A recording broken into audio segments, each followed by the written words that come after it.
Ok. Sendo gravado já.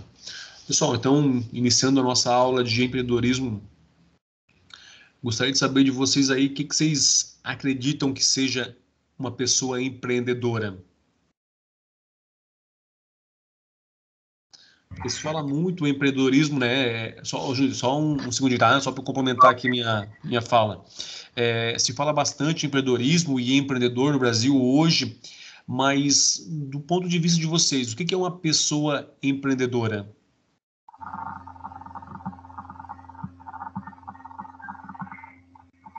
Bom, na minha visão, eu vejo como uma pessoa que tem visão de negócio, ela tem, como é que eu vou dizer? Fugiu a palavra agora. É sobre a visão de negócio, ela tem... Sistêmico. Ela conhece o negócio e ela sabe que esse negócio ele pode dar certo, ele não... Ele tem... agora, por favor, professor, fugiu a palavra agora, eu não vou conseguir falar. Mas vamos deixar ali como visão de mercado, colocasse. Okay? Conhece o mercado e ele busca alternativas para expandir o negócio, para ter um negócio próprio. Assim. Opa, joia. Né? Enxerga a oportunidade de negócio. William, só pode repetir para mim que ficou todo o teu áudio aqui? Sim. E busca uma oportunidade de negócio, né? Que vê de uma dificuldade para fazer uma empresa, para criar um computador. Isso. Opa, uma oportunidade de mercado. Exato. Opa, legal. Quem mais aí, pessoal?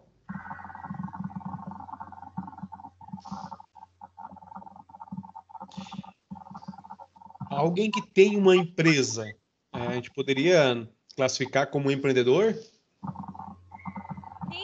eu sou uma empreendedora.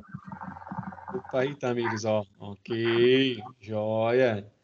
Então, um dono de uma empresa, a gente pode considerar também um empreendedor. Legal. Que mais aí que a gente poderia atribuir aí a um empreendedor? Ele consegue resolver um problema do seu cliente, uma necessidade. Ele consegue ver essa necessidade no mercado e trabalhar em cima dela para fazer o produto.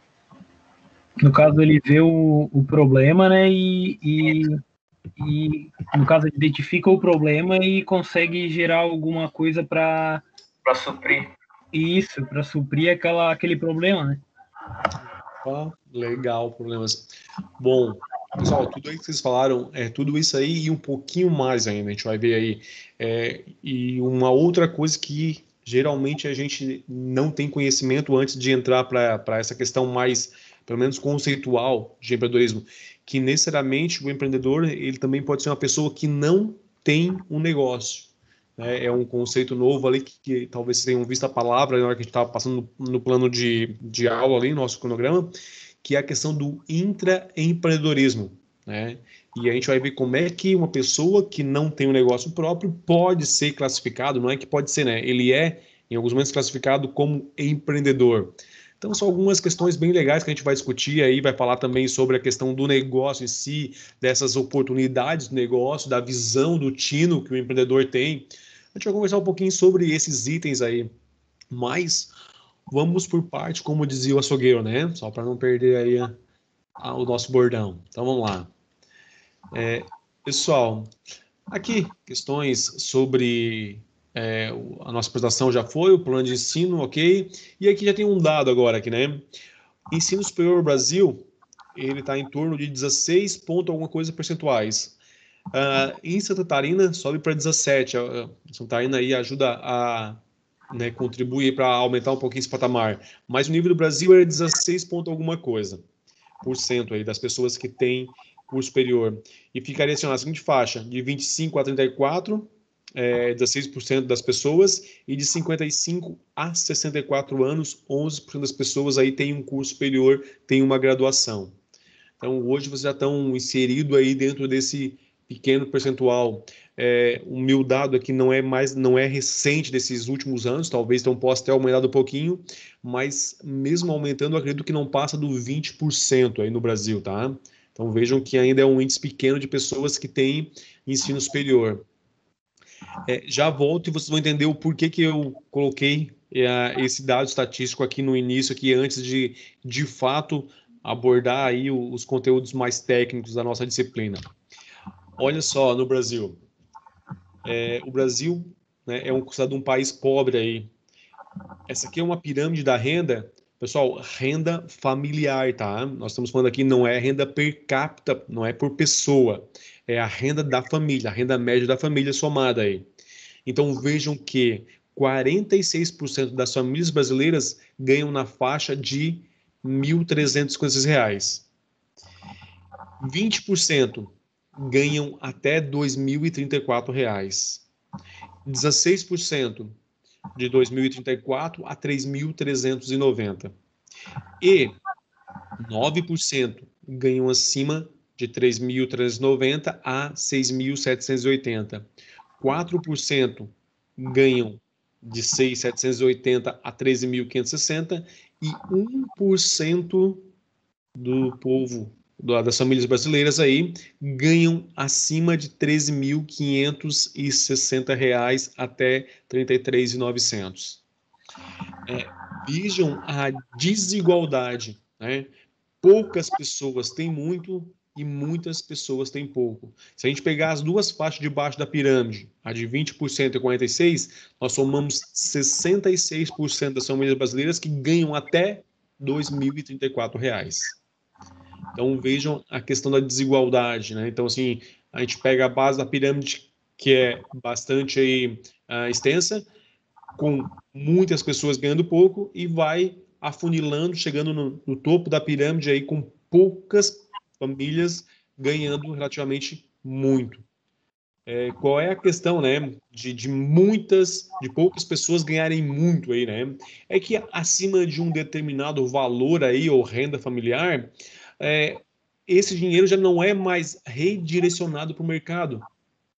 Porque, vamos pegar aí, ó, vamos imaginar que um cara que ganha hoje acima de 40 mil reais por mês aí, né? E assim, pessoal, quando a gente fala acima de 40, nós estamos pegando ainda uma camada da população ainda que não é a mais abastada, né? A gente vai pegar e tem salários muito superiores a isso, e tem famílias que ganham, né, muito mais do que isso.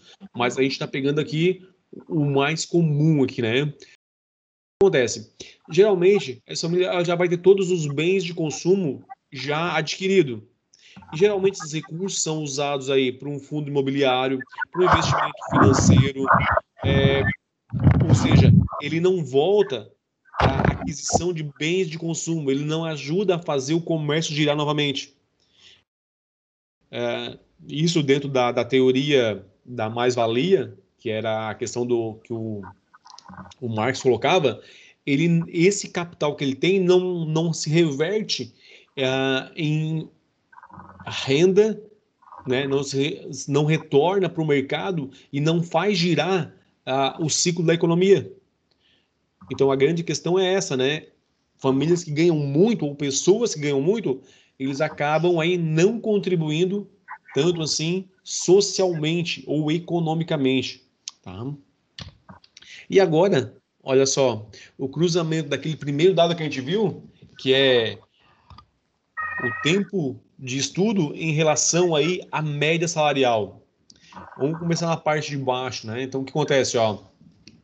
Quem tem até 7 anos de estudo aí ganha menos de R$ 1.000, né? Ou vamos botar aqui em salários mínimos, então não chega a um salário mínimo aí. Quem tem de 8 a 10, um salário alguma coisa. Quem tem aí vamos já pegar aqui, desculpa, de 4 a 7, de 8 a 10, chega a pouquinho mais aí de um salário e meio. De 8 a 10, 2 salários mínimos. De 11 a 14, já dá um pouquinho, um salto aí, né? Já passa para quase 4. E acima de 15 anos de estudo, passa longe do R$ 8.000, né? Então, já que dizendo que a renda média aqui é em reais, então vamos considerar reais aqui. Embora hoje o salário esteja um pouquinho mais que R$ 1.000 já, mas dá nessa faixa aí. Então, acima de R$ 8.000 ou acima de 8 salários aí. Então, veja a relação de tempo de estudo com a questão renda per capita, nesse caso, tá? Como a gente está falando de estudo por pessoa, renda per capita. Qual é a conclusão que a gente chega, né? É que o estudo aí contribui de forma positiva para a questão da remuneração aí profissional no mercado. Um outro item interessante que eu já coloco junto nesse momento foi do dia que eu vi uma palestra de um dos caras que eu acompanho aí, um dos eu acompanho alguns palestrantes e um deles abriu a palestra perguntando assim, quem de vocês aí já acabou os estudos? E aí uma série de pessoas levantaram a mão, né? E ele disse, não importa qual é o grau de estudo, mas segundo grau, uma graduação, pós, doutorado, mestrado, seja qual for, quem já encerrou os estudos? E uma série de pessoas levantaram a mão. Aí ele disse, eu acho bastante estranho esse termo, encerrou os estudos. A gente pode ter concluído uma, né? Mas encerrar os estudos é uma coisa que não pode acontecer com um profissional. Porque se vocês se formarem agora esse ano e passarem ou ficarem aí 4 anos longe de um curso, longe de reciclagem, longe aí de estudos de tendências da área de vocês, de publicações relacionadas ao segmento de mercado de vocês, talvez grande parte do que vocês aprenderam nos bancos escolares, né, e na faculdade, já não vai ter mais utilidade. Claro que você continua com o diploma, né? Mas a questão do estudo, nós temos que entender que é algo constante. A gente está em constante atualização, né? E não o fato de achar que me formei e agora acabou, posso descansar e não preciso mais estudar. Não, né? Necessariamente você não precisa estar fazendo um curso, mas você tem que se atualizar, você tem que ler, você tem que estar atento às tendências da tua área, né? Saber o que vem, o que não vem aí. Então, continuar estudando e sempre que possível, né, fazer um curso ou outro aí, seja de pós-graduação, seja um curso de curta duração, talvez, por que não aí vocês pensarem em talvez fazer um mestrado na área de vocês aí, ou até um doutorado. Então, a ideia é entender que quanto mais você estuda, mais isso vai contribuir para você na questão da renda salarial. O que a gente tem que lembrar é que necessariamente não quer dizer porque você estudou essa quantidade de anos ou mais aqui, que após o estudo você vai receber isso aqui, né? Mas daqui a pouco você vai ter o resultado de volta do teu investimento em estudos. Ok, legal. Então vamos lá. Agora, entrando um pouquinho mais dentro dos nossos conhecimentos mais específicos aqui. Quase 2/3 das empresas não duram mais do que 5 anos no mercado. Essa é uma pesquisa do IBGE, de 2009 a 2014, aí que estudou quase 700 mil empresas, né, firmas criadas aí, e acompanhou a evolução delas aí ao longo desses 5 anos aí. Talvez vocês olhem para esses números, né, ou para alguns dados, professor, 2009, 2014, mas não é um dado muito ultrapassado. É que assim, pesquisas de principalmente como essa, de longa duração, com mais de 5 anos, com um número considerável de empresas, não é fácil de fazer. Então, o que nós temos mais recente é essa de 2014, quando foi feita a publicação para 2015 para 2016. Tá? Mas vejam que os dados hoje confirmam essa mesma teoria, né? Essa mesma estatística que foi levantada pelo Sebrae e pelo IBGE. Então vamos lá. Vejam só, pessoal. 2009 começou o estudo. Tinha quase 700 mil firmas. 2010, primeiro ano, sobreviveram 536 mil.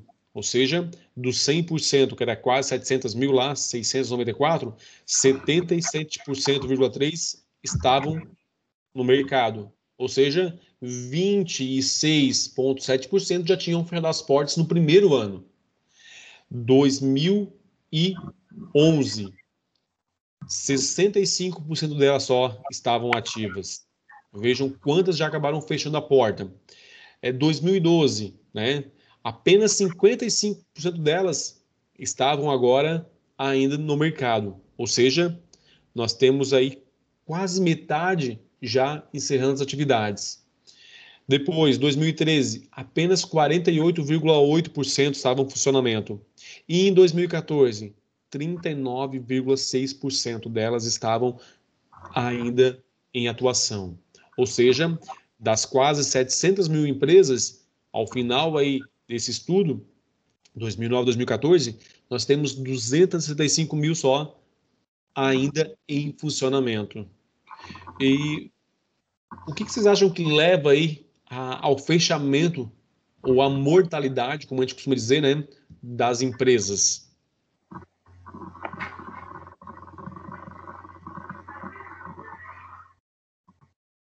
Pode ser uma estratégia mal realizada. Falta de um plano de ação, de estratégia? Planejamento, né? Planejamento da evolução, principalmente de início de empresa, né? Porque tem que primeiro entrar no mercado e ocupar um espaço, né? Então, essa é a parte mais difícil, ter uma clientela para poder manter o teu negócio. Vocês tinham conhecimento ou imaginavam aí que o número era tão alto assim de fechamentos de empresas no Brasil?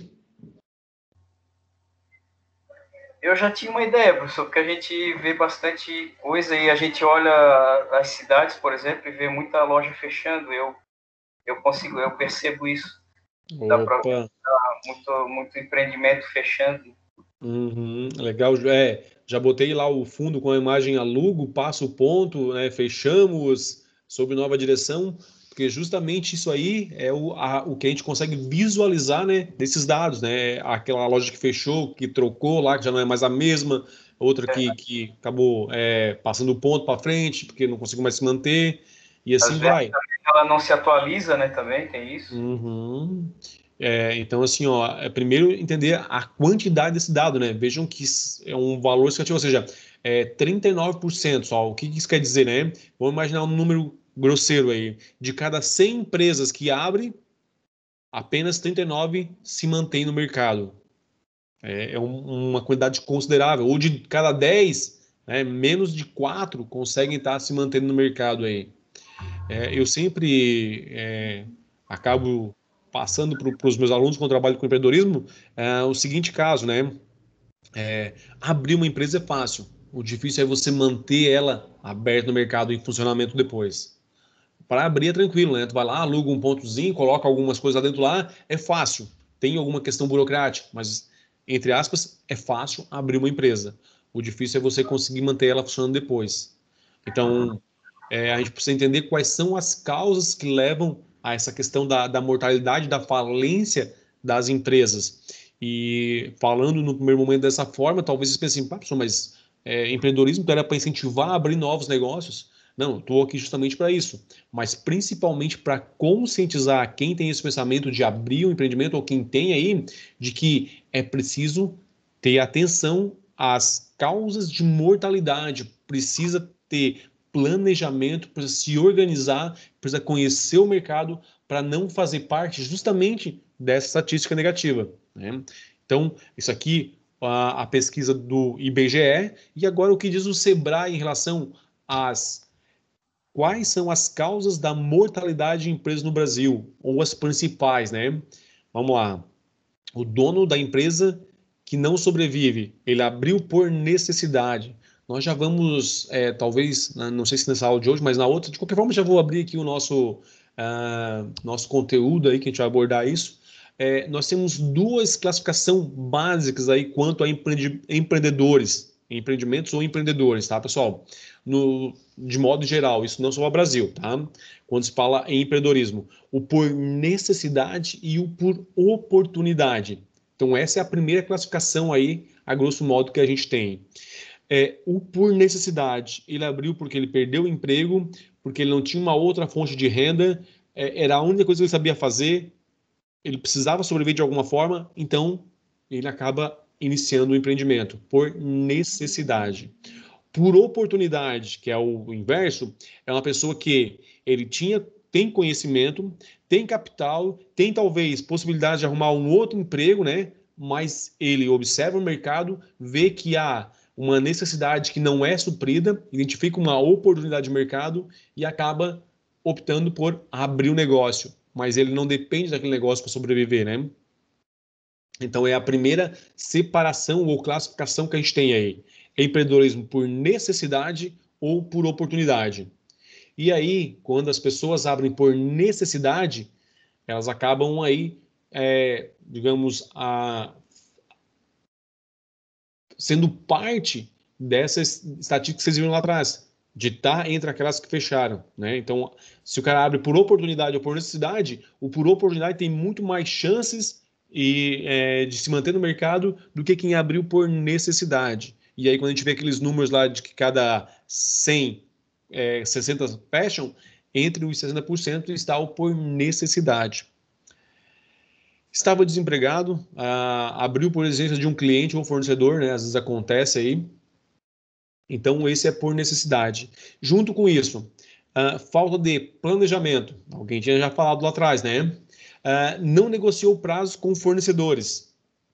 Não obteve empréstimos em banco. Às vezes precisava de dinheiro aí, não consegue captar, porque geralmente é informal, um negócio que está começando, não tem bens ou imóveis para dar como garantia no banco. Tudo isso acaba dificultando aí, às vezes falta dinheiro para isso. A capacitação, não fez curso sobre gestão de negócios, não investia em capacitação de mão de obra. Dados do Sebrae, isso aqui, pessoal, tá? Não aperfeiçoava produtos na questão de gestão, não se atualizava, não acompanhava as despesas e receitas com rigor e produtos sem diferencial. Então vejam que a gente não pode elencar apenas a um único fator, mas sim a uma série, né, ou a algumas variáveis que juntas levam à questão da falência em si. Embora outras pesquisas que a gente vê por aí sempre apontam a questão de falta de planejamento e falta de conhecimento em gestão. Sempre são itens que vão aparecer. E aí é fácil da gente entender o porquê disso, né?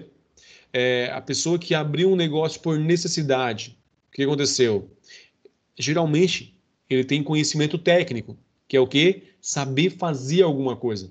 Então, vamos imaginar que ele era empregado de uma empresa lá, e vamos usar o quê? Que ele era lá eletricista na empresa.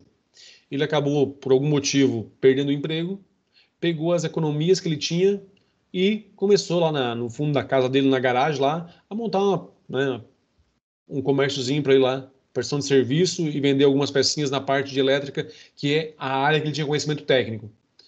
E aí, no primeiro momento, ele precisa só tirar o dinheiro do sustento dele, da mão de obra, ou seja, a conta que ele faz é o seguinte: se eu fosse trabalhar de empregado, eu ganharia X de salário. Então, se eu tiver um empreendimento onde eu trabalho e ganho esse X, já é o suficiente. Bom, o que acontece? Vamos imaginar que ele abriu no fundo de casa lá uma pequena elétrica e o negócio começou, depois de um ano, aí a crescer. Por quê? Vamos imaginar, né? Ele não tem custos fixos nesse momento. Ele não tem empregado. Ele ainda não tem contador. Ainda não tem contribuição social aí. Bom, tudo isso contribui para que o custo fixo dele seja muito, muito pequeno. E em contrapartida, o preço de venda do serviço dele também vai ser um dos menores da região, que vai fazer com que as pessoas procurem os serviços dessa empresa, né? Lá no fundo da garagem lá, e depois de um ano isso acaba crescendo, o boca a boca vai longe, preço é um fator chave de escolha, como a gente vai ver depois. Então isso acaba fazendo o quê? Com que o negócio acaba crescendo e ele percebe o seguinte, já não consigo mais dar conta de atender os meus clientes, preciso colocar um empregado. Ele vai lá e contrata um empregado, ok? Ainda informalmente, joia. Passa mais algum tempo e os clientes começam ou continuam crescendo aí, continuam aparecendo. Ele percebe que contratar só mais um funcionário já não vai resolver o problema dele, porque está vindo novos clientes e ele precisa já pensar aí, né, em contratar mais pessoas para dar conta disso. Então ele vai contratar mais 2 funcionários dessa vez. Aí ele já vê que a empresa onde está na garagem de casa está ficando pequena. Ele precisa agora alugar um ponto comercial. Então ele vai lá e aluga lá uma sala comercial no centro da cidade.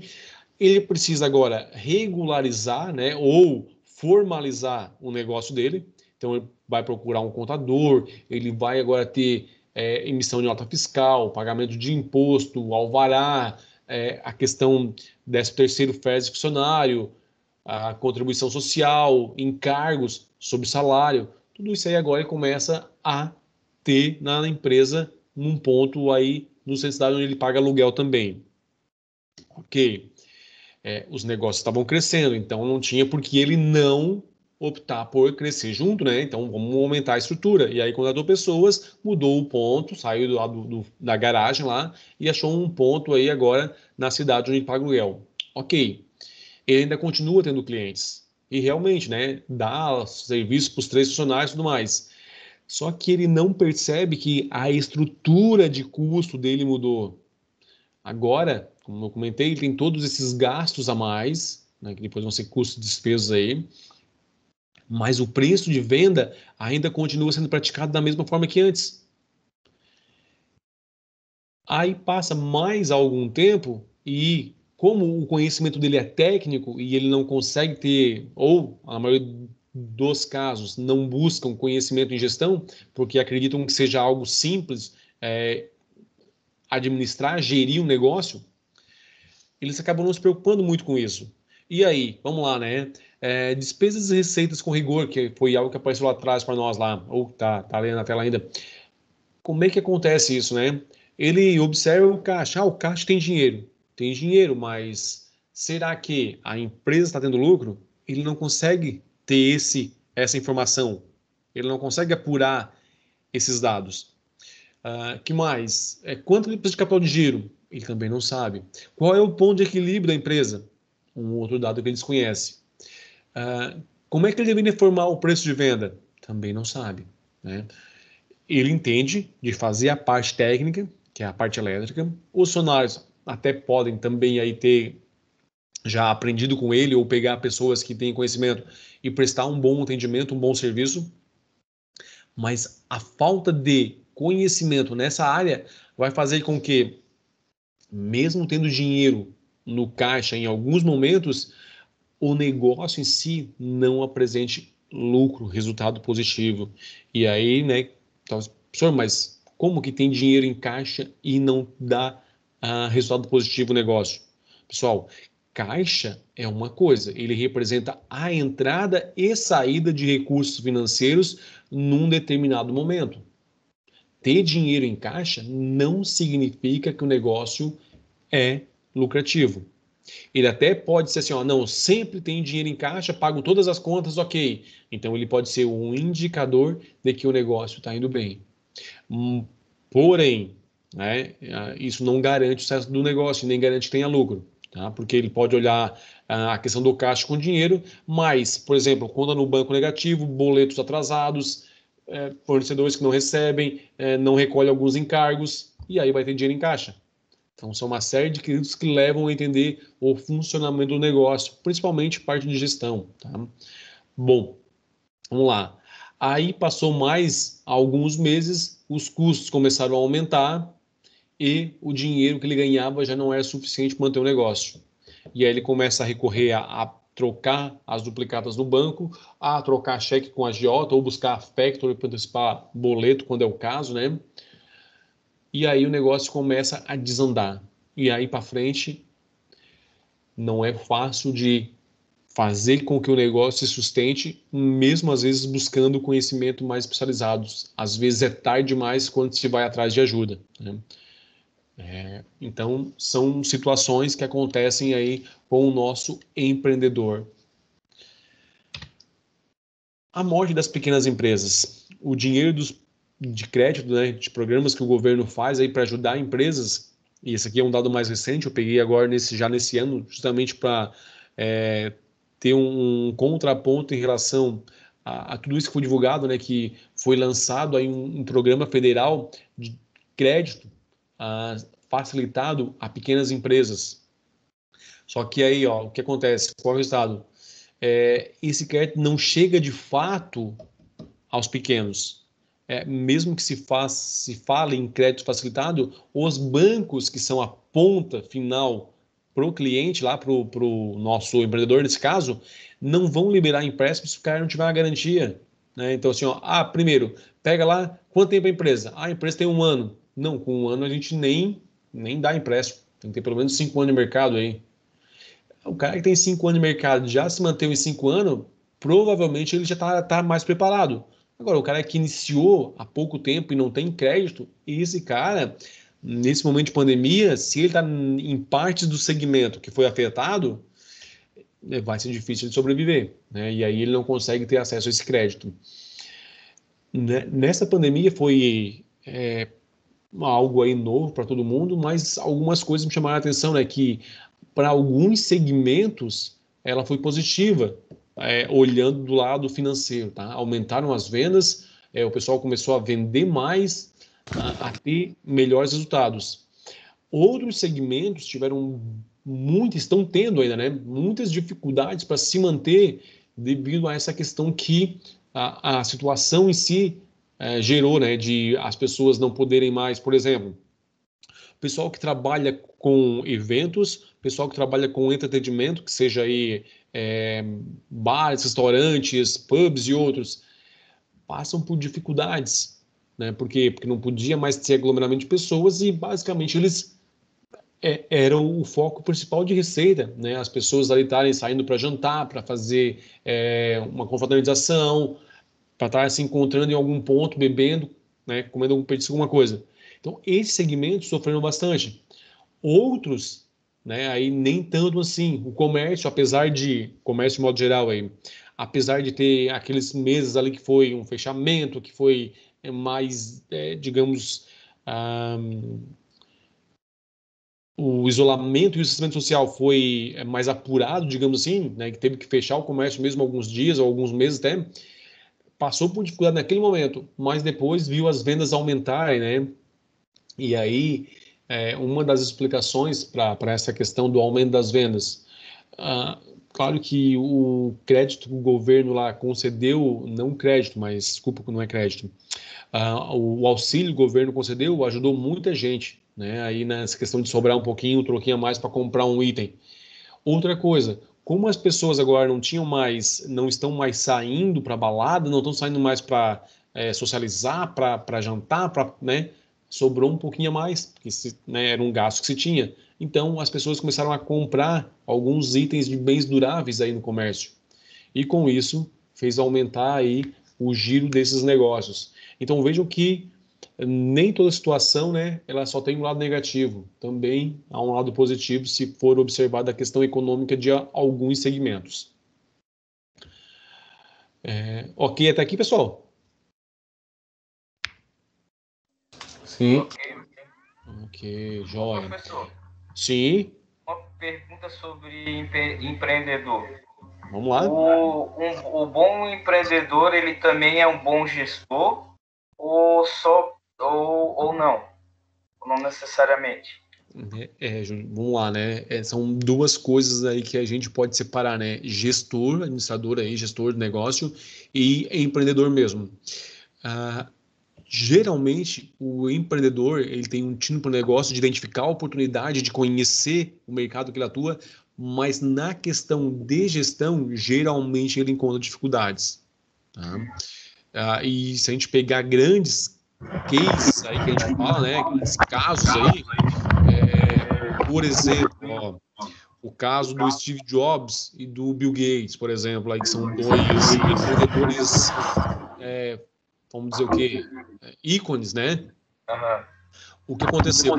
Quando eles estavam à frente das suas respectivas empresas, a Microsoft e a Apple, eles eram gestores do negócio. Só que eles eram empreendedores também, né?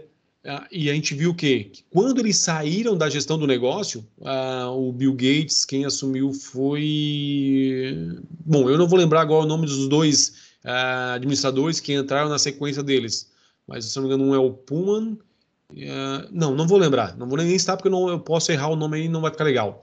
Mas eu sei que assim, ó, tanto o Bill Gates quanto o Steve Jobs, eles saíram da linha de gestão e quem assumiu foram CEOs aí, administradores, digamos aí, profissionais. E o que a gente viu depois que eles saíram da empresa? A capitalização, o ganho da empresa como negócio foi exponencial.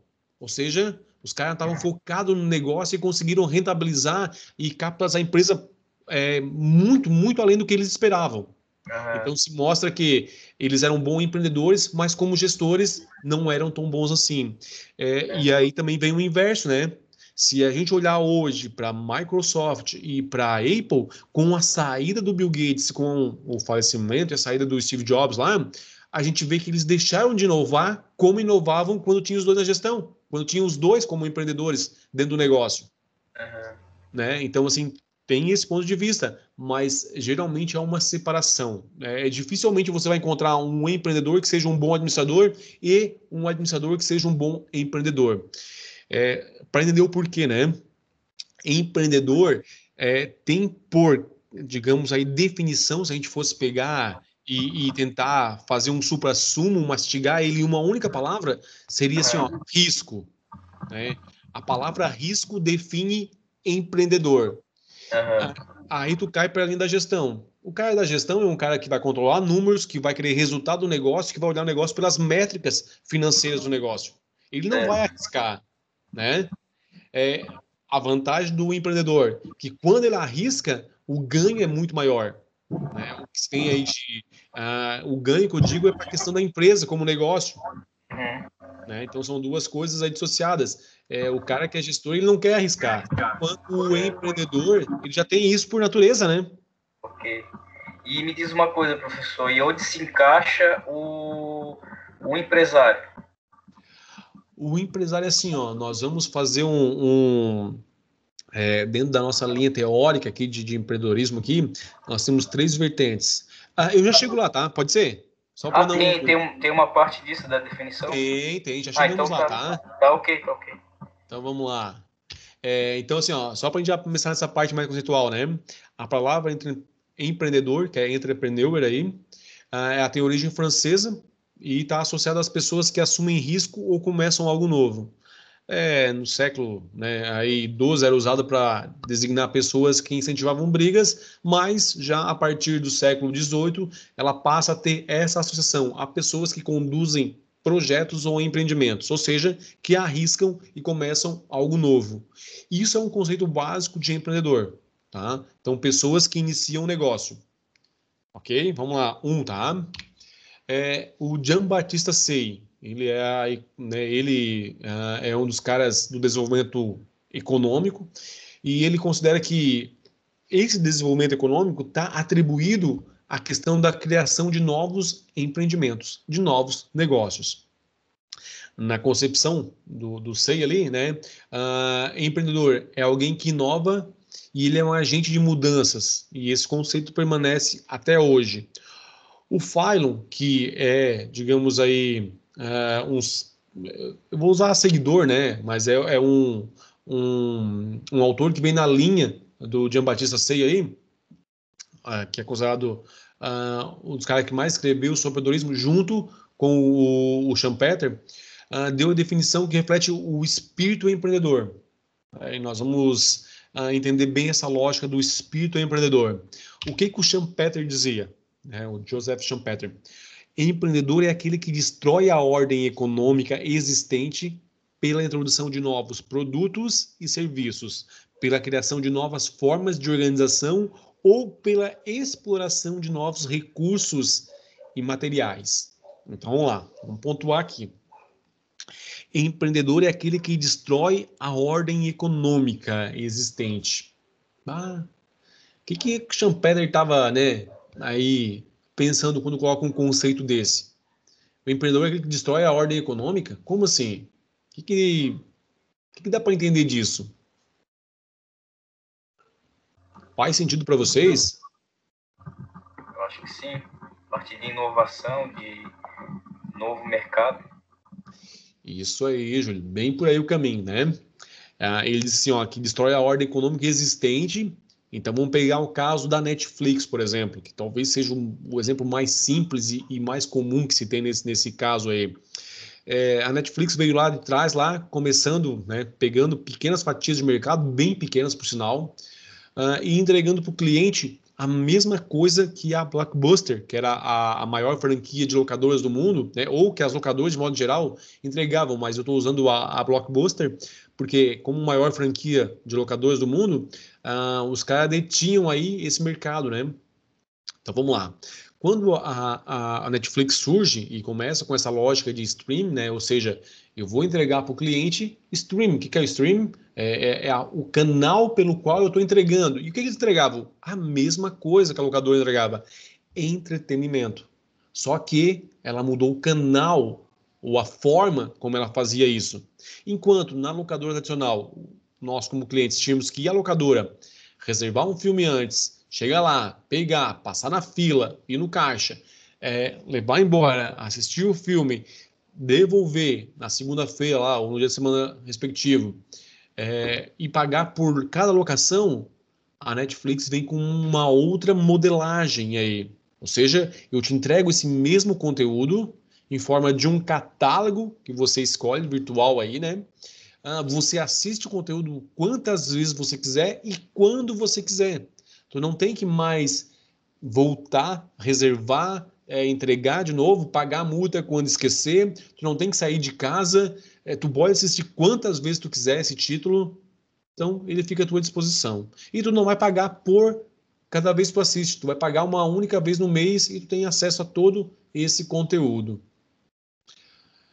Quando a Netflix começa, e ela tem lá 1, 2, 3% de mercado, começa a ganhar 4, 5%.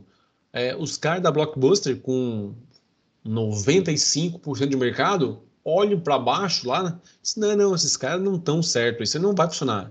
Isso aí é coisa para nerd, entregar filme por computador, né? Porque não existia nem Smart TV ainda, né? Entregar filme por computador, pela internet, isso aí não vai dar certo. Então, o que acontece?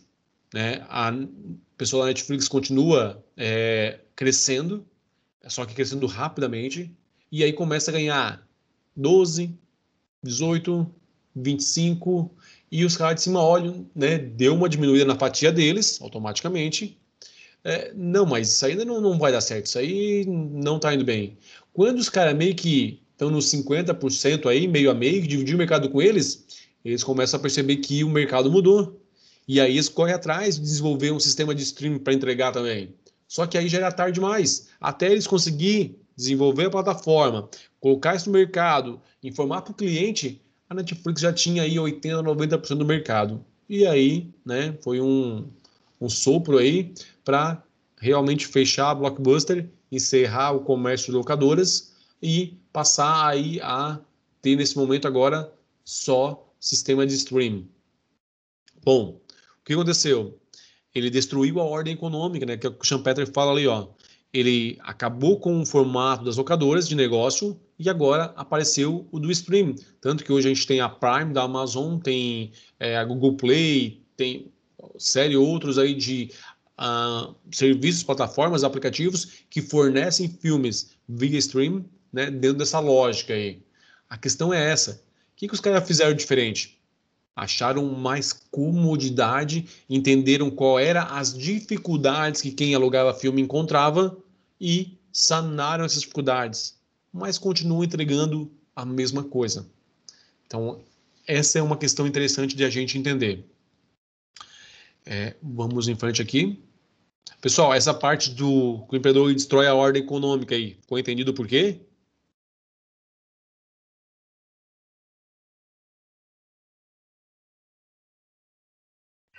Tranquilo, pessoal? Uhum. Sim. Opa, então vamos lá. Roberto, Opa, olha só, no caso ali da Netflix ali, também tem o aumento da tecnologia, né? Porque, tipo, há uns anos atrás, tipo, quase ninguém tinha uma boa o suficiente para aguentar o streamer ali, né? Tipo, hoje em dia qualquer pessoa tem 100 mega, né? É bem tranquilo. Mas então foi um igual negócio aí é a visão que eles tiveram desse aumento da internet, sabe? Da evolução da internet. É que assim, né? Quando a gente tem um negócio, a gente tem que avaliar as variáveis que estão envolvidas nesse ambiente. E a tecnologia era uma delas. Eles perceberam que, da mesma forma como os computadores evoluíram para essa ideia de ter mais armazenamento, mais memória, mais poder de processamento e cair os preços, a internet ia no mesmo rumo. Então, eles viram que a tendência tecnológica era essa, de ajudar o negócio deles cada vez mais. Porque o que acontece? Hoje a gente tem internet aí, talvez com um pacote maior de dados aí, né, com uma velocidade muito maior, pagando menos do que a gente pagava aí por, né, sei lá, o quê? Eu não vou dizer nem metade, mas uma 10ª parte do que era entregue para nós aí no começo, né? Eu lembro que para ter acesso à internet aqui em casa, eu precisei comprar um modem de uma operadora de telefone, dessas, né, nossas operadoras aí, para poder chegar ali, era 512 megabytes, né? Então, era muito pouco, cara. Você não chegava né? Cara, e o valor extremamente alto. Então, esse avanço da internet seguiu a tendência dos computadores, né? De reduzir preço e melhorar a performance. A mesma coisa foi nessa linha da internet. Mais operadoras aí entregando e oferecendo, tecnologia aumentando e preço reduzindo e entregando mais para o cliente. Então, sempre observar as variáveis que estão relacionadas ao negócio. Tecnologia, né? Então, os caras não levaram em conta isso, né? O pessoal da Blockbuster, que a tecnologia estava avançando e principalmente que do momento em que o cliente não está satisfeito, cara, tem que correr atrás, né? Sim. Professor, uma pergunta sobre isso a gente sabe que aqui no Brasil a gente acaba pegando muita coisa já com tecnologia já ultrapassada, vamos dizer assim, né? Uhum. Não seja tanto assim, mas já existem já novas inovações que a gente nem imagina que tenha, mas que está lá fora. Para um empreendedor aí que tem esse acesso da Europa, da Ásia, eu acho que ele ganha bastante vantagem numa negociação, alguma coisa desse tipo, né? Com E certeza. deve ser né? Conhecimento é a moeda da vez, né? Aí quem tem conhecimento, quem consegue aí estar, digamos, não só antenado, mas quem consegue antecipar tendências, sai na frente. Eu lembro de um colega meu que ele foi para o Japão, acho que faz 2 anos atrás, e ele foi lá, daí foi sentar num restaurantezinho lá e sentar na mesa e esperar o garçom vir. Cara, e não vinha garçom, não vinha. Chegou um outro casal, sentou numa outra mesa próxima, esse cara olhando ali, e passou mais um tempo, ninguém veio atender eles também. Só que mais alguns minutos depois, aquela mesa do lado com o casal foi atendida. Alguém chegou e entregou para eles lá né, o almoço em si. Aí o cara foi até o balcão e falou lá, né, com o dono lá. Ele disse: não, tem que acessar o telefone, pegar o cardápio e fazer o pedido. Isso há 2 anos atrás, no Japão. E aí, na hora de pagar, ele foi pagar com cartão de crédito nacional ou com o dinheiro, que era o que ele tinha. Os caras olharam para ele atravessado. Ele disse que onde ele puxava dinheiro, principalmente, o pessoal não queria receber.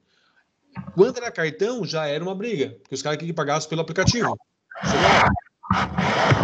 Então, assim, agora que a gente está começando a ter acesso a essa tecnologia, que é o Pix que vem agora ali, que tu conseguir pagar contas diretamente pelo aplicativo, de passar dinheiro para o celular para o outro, pelo menos crédito, né? Então, mas vê que isso no Japão já tá, vamos imaginar, ele foi lá 2 anos atrás, 2 para 3 já. Os caras devem ter isso já há 4, 5 anos, tá funcionando lá. E agora, ano que vem, que o governo vai de fato, final de dezembro, liberar a regulamentação para isso. Então, né, o quanto tecnologicamente nós estamos atrasados. Mas, se serve de consolo para nós, Juliei, nós já tivemos bem mais, tá? Nós tivemos aí um atraso tecnológico aí de quase 20 anos. Então, se hoje nós estivermos na faixa de 4, 5 anos, nós já melhoramos bastante. Né? Então... Em relação à internet, né? Porque dá mais acesso para a gente, né? Exato. Essa é uma das questões. E a gente já vai cair aí, ó. Né? O empreendedorismo ele começou a ser difundido no Brasil a partir da década de 90. E o que a gente viu nessa década de 90 aí? A estabilização econômica com o fim da inflação e com o início mais pujante aí do processo de globalização, onde nós temos aí o livre comércio funcionando, né, pelo menos entre alguns países aí, redução de taxas alfandegárias e em alguns momentos liberdade comercial, aumento da competitividade, né, a pressão de redução de custos e terceirização também aparece na década de 90, quando o governo naquele momento abre a importação, ele acaba fazendo com que as nossas empresas aqui de dentro tenham que se reinventar, porque vamos olhar a década de 90 e começo de 90. O que nós tínhamos de automóvel no Brasil? Né? Chevette, Fusca, Brasília, 147. Eram os carros que a gente tinha aí, basicamente. Quando ele abre para empresas internacionais, que até então nós tínhamos uma economia fechada, e ele começa a abrir aí, nesse processo de globalização, abrir as barreiras comerciais, eliminar algumas delas e possibilitar que empresas multinacionais venham para o Brasil, né, e coloquem sede aqui. As empresas brasileiras têm que se reinventar para dar conta do recado. E aí, nesse processo, muitas delas acabaram fechando as portas. Outras conseguiram se reinventar. Porque quando estava sozinho, botava o preço que queria, né? Não precisava se preocupar com o custo e o cliente compra se quiser, só tem meu para comprar. Agora, quando vem alguém de fora e oferece um produto superior que o teu, com um preço menor, meu amigo, aí o negócio é complicado.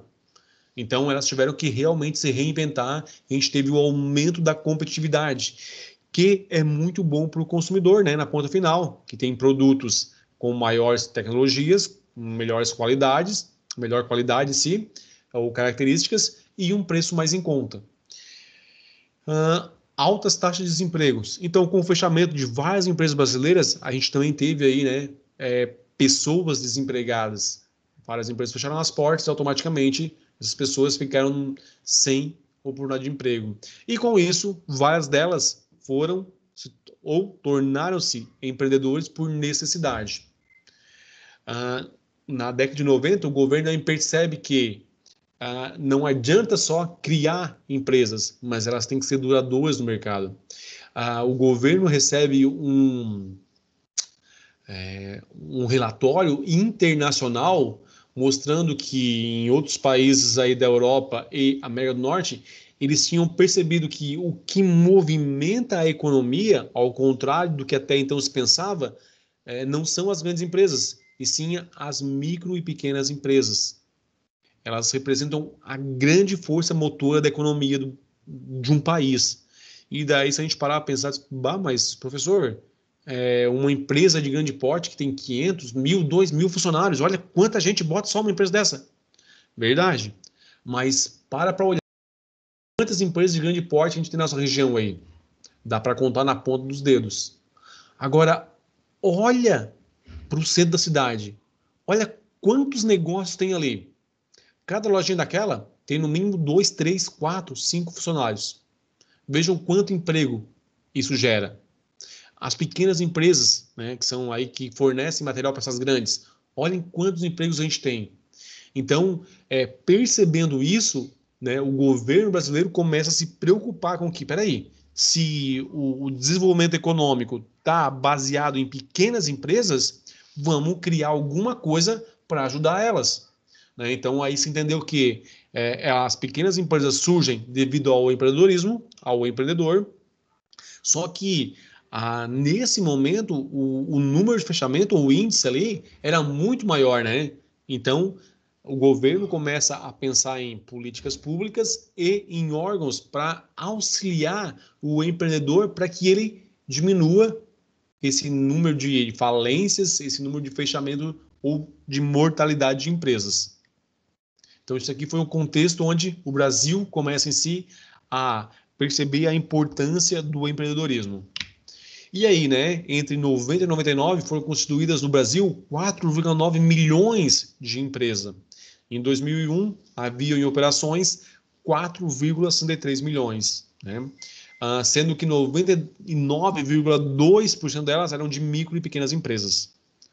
Olha só a quantidade, 99,2%. Só para entender. Pessoal, vejam que aqui, ó. Opa, passei, deixa eu só voltar esse antigo aqui. Deixa eu riscar. De 90, deixa eu riscar aqui, senão. Aqui, vamos lá. Aqui, ó. 90 até 2001, 99, 2001, ou de 90 aqui, tinha 4,9. Aqui, 4,63. Vejam o déficit, ou seja, nós tivemos o fechamento de mais empresas do que da abertura. Então, se nós considerarmos as que fecharam e as que abriram, nós ainda temos um déficit já nesse período. Só para entender aí os números aqui, tá, gente? 73% das empresas param de operar até o terceiro ano. Olha só. Nós temos 27% só das empresas que conseguem estar se sustentando no mercado após o terceiro ano. Isso aí até a década de 2000, 99, 2000 aí, gente. Então, vejam que aquele índice que foi apresentado ali no início, que já traz os dados de 2006 a de 2009 a 2014, já mostra que nós tivemos um resultado positivo, né? Apesar de o índice ainda ser alto, mas é bem melhor do que esse que foi apresentado lá no, digamos, década de 90 para 2000 aí. E aí, o surgimento do Sebrae, né? Que tá aqui no cantinho aqui, ó. Então, o governo cria o Sebrae começa lá com um C no início, né? Que era Sebrae Centro alguma coisa, depois avança e muda aqui do C para o S, que daí é Serviço Brasileiro. E ele é um órgão criado para justamente auxiliar o pequeno empreendedor, principalmente na questão de planejamento e gestão, que, segundo as pesquisas, era o que faltava aí para o empreendedor.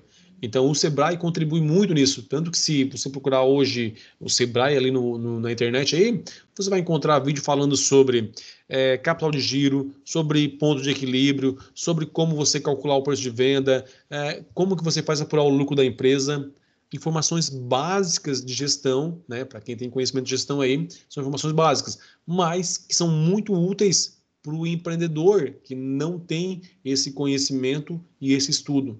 Então, o Sebrae trabalha dentro dessa lógica. O empreendedorismo é a busca incansável por oportunidades, independente dos recursos disponíveis, né? Esse que é um Harvard aí coloca isso como conceito de empreendedorismo. Pessoal, a busca incansável por oportunidades, né? Então, assim, eu não vou abrir um empreendimento porque eu não tenho dinheiro. Harvard diz que não é assim, né? Que o empreendedor, mesmo quando ele não tem recurso, ele pega dinheiro emprestado com o pai, com o parente, com os irmãos, hipoteca a casa, vende o carro, pega lá do trabalho, ele tinha lá do emprego e inicia o negócio. E apesar de que, né, em alguns casos, ele contra aquela questão da expectativa ali, já que ele era empreendedor por necessidade, sem dinheiro para começar, sem conhecimento, em vários casos ele ainda consegue ter sucesso, ter o negócio funcionando. Vamos lá, um outro conceito aqui, né, relacionado ainda, ele fala que empreendedorismo é uma maneira diferenciada de alocação de recursos e otimização de processos organizacionais, sempre de forma criativa, visando a diminuição de custos e melhoria de resultados. O termo é constantemente relacionado à criação de novos negócios, geralmente micro e pequenos ou pequenas empresas. Por trás desse negócio estão indivíduos diferenciados, conhecidos como empreendedores. Aqui já dá para responder um pouco mais a questão que o Júlio colocou, né? E onde é que entra a ideia do empresário? Aquele cara que, por exemplo, ele não começou o negócio, ele foi lá e comprou um negócio já pronto. A gente poderia classificar ele como empreendedor? Sim, né? Dentro da lógica do empreendedorismo, podemos classificar ele como empreendedor. Por quê? Dentro do empreendedorismo tem 3 vertentes, que a gente pode dizer assim, de pensadores. O primeiro deles é a questão econômica. Ele diz que qualquer negócio em si é um empreendimento. Por quê? Porque, de certa forma, ele, quando tem um negócio, ele modifica a realidade da localidade, do local onde está inserido. Então, aquele negócio gera renda, gera emprego e faz movimentar a economia. Então, por si só, já é empreendedorismo. Uma outra vertente que trata da questão comportamental, né, que é o behaviorista. Ele diz que empreendedorismo está ligado ao comportamento que a pessoa tem. São pessoas que arriscam, que acreditam que pode fazer diferente, que sabem trabalhar em equipe e que conseguem desenvolver e observar uma oportunidade de negócio para transformar essa oportunidade em algo financeiramente explorável. Então, essa é a lógica do behaviorista, que é a ideia do comportamentalista, comportamento. E o terceiro, ou a terceira vertente aí, que é a questão do traço de personalidade. Essa linha de pensadores diz que o empreendedorismo está associado, entre outros, a uma série de características pessoais que a pessoa tem. E aí, algumas que batem com a questão do comportamental, que é a questão arriscar, a questão do entusiasmo, a liderança, facilidade de trabalho em equipe, pessoas dinâmicas que não gostam de ver as coisas sempre do mesmo jeito, que querem modificar o ambiente onde eles estão. Então, eles associam o empreendedor a uma série de características. Então, são três tipologias, três vertentes teóricas que a gente tem. Então, eu posso classificar tranquilamente o empresário como um empreendedor. Tá? Então, não tem problema nenhum. Respondido a pergunta, então, Júlio? Sim, sim, professor. Opa, legal. Aqui a classificação que a gente comentou, né? A grande divisão é empreendedor por necessidade e por oportunidade. Pessoal, o GEM, ali embaixo está estudos do GEM, é Global Entrepreneurship Monitor. É um instituto que trabalha a questão de empreendedorismo, entrepreneur, você deve lembrar atrás que é empreendedor, entrepreneurship, com o sufixo ship lá, é empreendedorismo. Então, é um instituto internacional que monitora a questão e faz estudos sobre empreendedorismo e pesquisas em todas as partes do globo aí, tá? Então, é um instituto global que a gente tem. Então, ele classifica empreendedor como por necessidade ou por oportunidade. A gente já falou lá atrás, mas aqui eu vou passar mais alguns dados, refinar um pouquinho mais o nosso conceito para ficar mais claro a diferença entre os dois. Vamos lá, por necessidade, perdeu o emprego e recebeu lá a sua indenização.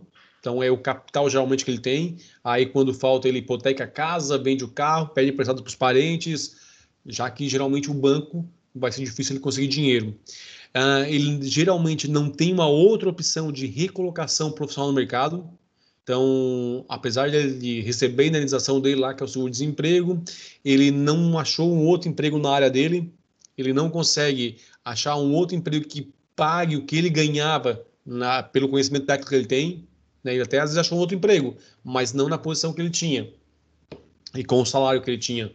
Ele abre um negócio, geralmente sem planejar, então ele não observa se isso é uma oportunidade de negócio, ele não consegue fazer o planejamento antecipado, se o negócio vai se pagar em quanto tempo, qual vai ser o ponto de equilíbrio, quanto que ele precisa investir, quanto que é capital de giro, informações que seriam interessantes ter sob domínio antes de iniciar um empreendimento novo, mas ele não tem.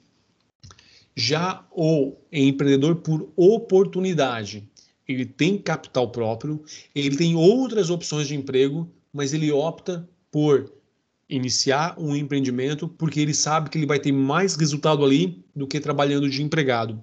Ele planeja a abertura do negócio, então ele desenvolve um plano de negócio, ele verifica a viabilidade, que mais? Ele conhece o ponto de equilíbrio, ele sabe quanto que ele tem que faturar para pagar as contas todo mês, ele sabe que a partir de que momento ele tem o payback, que é o retorno do que ele gastou para montar um negócio. Ele não depende do resultado do negócio inicialmente para sobreviver, ele já tem uma outra fonte de recursos para isso, né? Geralmente acontece, ele faz o contrário do que o por necessidade. Nos negócio, ele faz aportes de capital, ele investe dinheiro no negócio, em vez de retirar do negócio para sobreviver, né?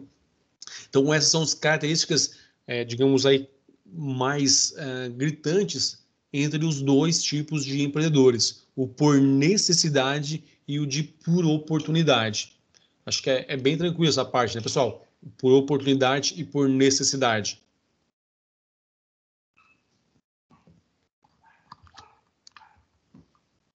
O que vocês me dizem aí?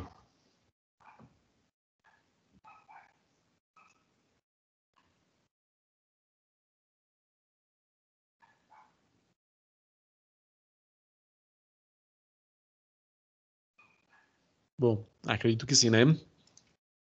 Pessoal, alguns resultados aí do GEM sobre empreendedorismo de oportunidade ou por necessidade no Brasil, de 2002 a 2017. Vejam que nós iniciamos a linha do tempo aqui, ó, com 55% por necessidade contra 42% por oportunidade. Aí nós temos um aumento do por oportunidade e esse aumento aí segue uma tendência de crescimento até 2014, decai novamente, né, e volta aí a níveis anteriores na década, digamos aí de 2006, 2007 por aí. O de necessidade, né, ele acaba caindo aqui com o aumento do oportunidade, automaticamente ele diminui e volta a crescer um pouquinho aqui quando decai novamente o de oportunidade. Um item que eu quero colocar para vocês, né, para a gente também pensar aí, tá? Quando a pesquisa é feita, essa pesquisa aqui, ó, de oportunidade na cidade, automaticamente uma coisa não exclui a outra, né? O cara que abriu por necessidade em alguns momentos, ele pode, por exemplo, identificar uma oportunidade de mercado, ele pode ter planejado e mesmo assim, dependendo da pesquisa, ser classificado como necessidade, ou o inverso também. Né? Entender que ele é um empreendedor por oportunidade, porque ele observou uma oportunidade de mercado. Aí, levando apenas esse quesito, ele aumenta bastante. Se nós conseguíssemos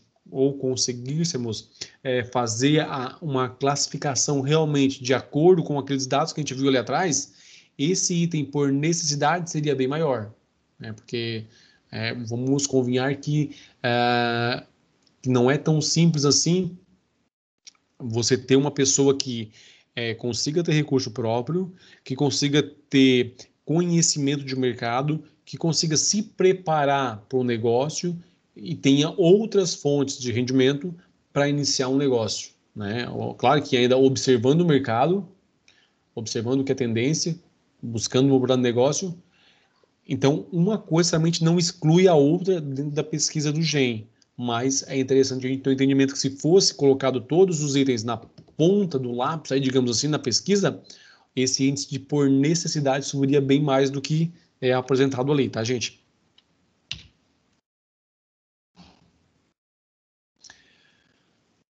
Com a crise, aumenta o empreendedorismo. E aí tá uma pergunta, né? Mas como que, se é um momento de crise, aumenta o número de empreendedores?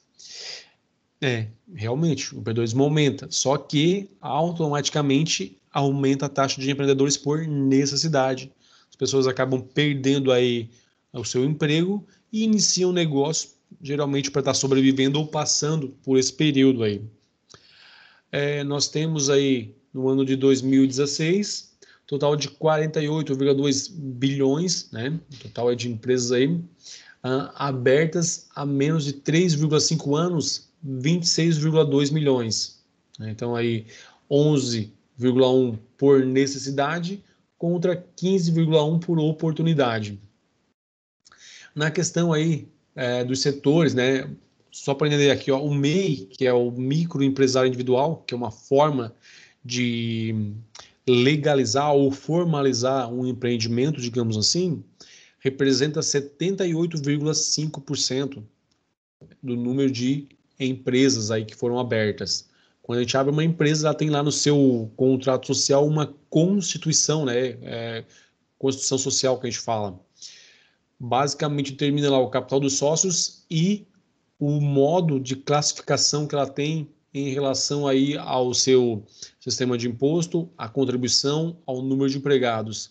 Dentro dessa classificação, ela vai se enquadrar como microempreendedor individual, microempreendedor, microempresa, pequena empresa, empresa de pequeno porte.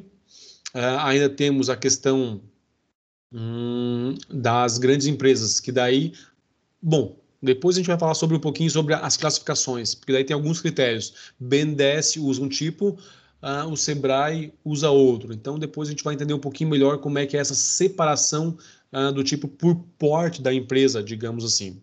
Tá? Setores predominantes: confecção de bolos e doces, salão de belezas, vendas de cosméticos, marido de aluguel, confecção e venda de roupas de baixo custo. Então aí esses são os setores onde os microempreendedores individuais acabam sendo a maioria ou representando o maior percentual. Por que o ensino do empreendedorismo está se intensificando agora? O que mudou do passado, né? O que se modificou? Vamos lá. O avanço tecnológico, ele requer um número maior de empreendedores, ou seja, conforme a tecnologia vai evoluindo, vão se criando outros negócios e alguns vão se extinguindo. Então, sempre vai precisar de pessoas com conhecimento e empreendedores dentro dessa área. A velocidade com que esse avanço tecnológico ocorre também é uma outra variável. Como agora foi colocado, nós, apesar de ainda termos um déficit na questão aí tecnológico comparado com alguns países, nós já avançamos bastante. E a velocidade vai fazer com que esse déficit seja cada vez menor. A competição também é um outro fator, né? Quanto mais competição, mais empreendimentos, mais empreendedores vai aparecer. E aí a ideia de estudar o empreendedorismo, da onde que surge isso? Bom, lá atrás com o GEM, vocês viram aquele relatório que foi falado, né? Onde entendeu-se que o que move a economia são os micros e pequenos empreendedores em si. Então, por que não fomentar o desenvolvimento de novos empreendedores? Muitas pessoas, ou vamos dizer assim, para a maioria das pessoas, em algum momento já passou aí pela cabeça de vocês: vou iniciar um negócio, vou ser dono do próprio nariz, não quero mais trabalhar de empregado. Embora que por alguns instantes só, mas para a maioria isso já aconteceu. O que faltou para levar a cabo essa ideia?